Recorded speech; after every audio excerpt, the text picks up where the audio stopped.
नमस्कार, मैं सारिका पंकज। निर्माण आईएएस के YouTube चैनल पर आप सभी का बहुत स्वागत है।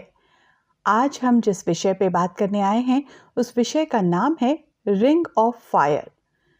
सबसे पहले जानते हैं कि रिंग ऑफ फायर क्या है। द रिंग ऑफ फायर प्रशांत महासागर के चारों ओर विस्तृत ज्वालामुखी व भूकंपीय श्रृंखला है। इस क्षेत्र में 450 सक्रिय और शांत ज्वालामुखी मौजूद हैं, जिनमें दुनिया के 4 सबसे सक्रिय ज्वालामुखियों में से 3 संयुक्त राज्य अमेरिका में माउंट सेंट हेलेंस, जापान में माउंट फूजी और फिलीपींस में माउंट पिनाटुबो शामिल हैं। इसे कभी-कभी परिधि प्रशांत बेल्ट भी कहा जाता है। विश्व के लगभग 90% भूकंप और 80% सबसे बड़े लंबे भूकंप 80% रिंग ऑफ फायर में आते हैं। रिंग ऑफ फायर की आकृति घोड़े के नाल के सदृश है। अब हम जानते हैं कि रिंग ऑफ फायर का गठन कैसे हुआ था, यानी कि उसकी बनावट कैसे हुई थी। रिंग ऑफ फायर महासागरीय टेक्टोनिक प्लेटों के हल्की महाद्वीपीय प्लेटों के नीचे चले जाने के कारण बनी है। जिस क्षेत्र में ये टेक्टोनिक प्लेटें मिलती हैं उसको सबडक्शन क्षेत्र कहते हैं।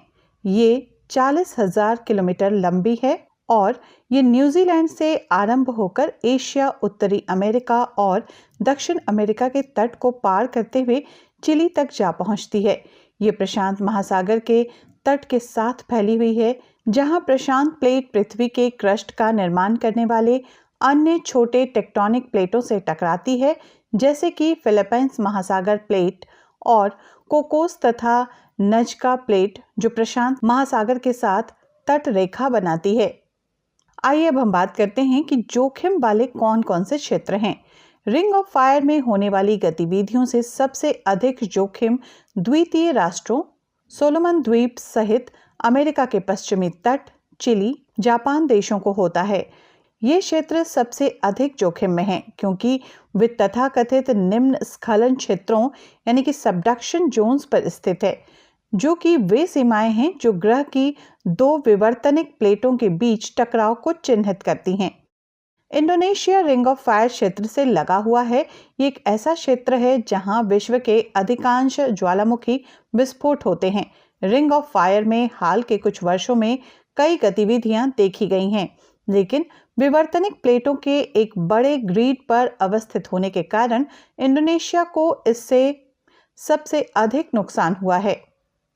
इंडोनेशिया 3 प्रमुख महाद्वीपीय प्लेटों के मिलन बिंदु पर है, प्रशांत, यूरेशिया और इंडो ऑस्ट्रेलियाई प्लेटें और बहुत छोटी फिलिपाइन प्लेट।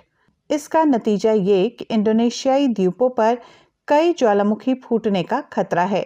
इंडोनेशिया में लगभग 400 ज्वालामुखी हैं, जिनमें से 127 वर्तमान में सक्रिय हैं, जो दुनिया के लगभग 1/3 सक्रिय ज्वालामुखियों का हिस्सा हैं।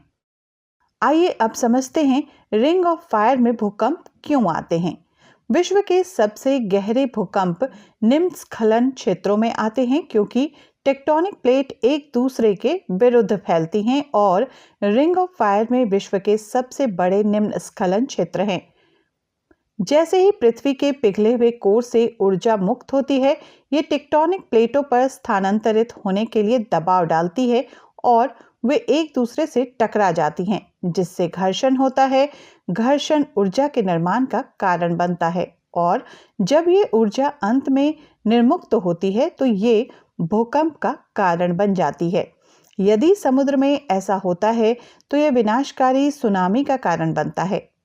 टेक्टोनिक प्लेटें आमतौर पर हर साल औसतन कुछ सेंटीमीटर की गति करती हैं, लेकिन जब भूकंप आता है तो वे बड़े पैमाने पर गति करते हैं और प्रति सेकंड कई मीटर तक स्थानांतरित हो सकते हैं।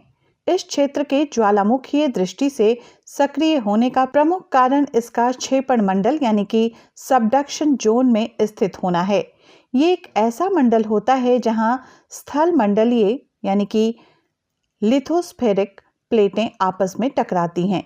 जब 2 स्थल मंडलीय प्लेटें आपस में टकराती हैं तो अधिक भार वाली प्लेट कम भार वाली प्लेट के नीचे धंस जाती है और अधिक गहराई में जाने पर पिघलकर मैग्मा में बदल जाती है और यही मैग्मा ज्वालामुखी के रूप में धरातल पर प्रकट होता है। प्लेटों के टकराने के कारण इस क्षेत्र में भूकंप भी आते हैं और भ्रंशों व वलित पर्वतों का निर्माण होता है। आज के वीडियो में आपने जाना रिंग ऑफ फायर के विषय में। आपको ये वीडियो कैसा लगा कमेंट बॉक्स में ज़रूर बताएं और इस तरह के आलेख या चर्चा के लिए आप अपने विषय कमेंट बॉक्स में ज़रूर बता सकते हैं। आज के लिए दीजिए इजाज़त। धन्यवाद।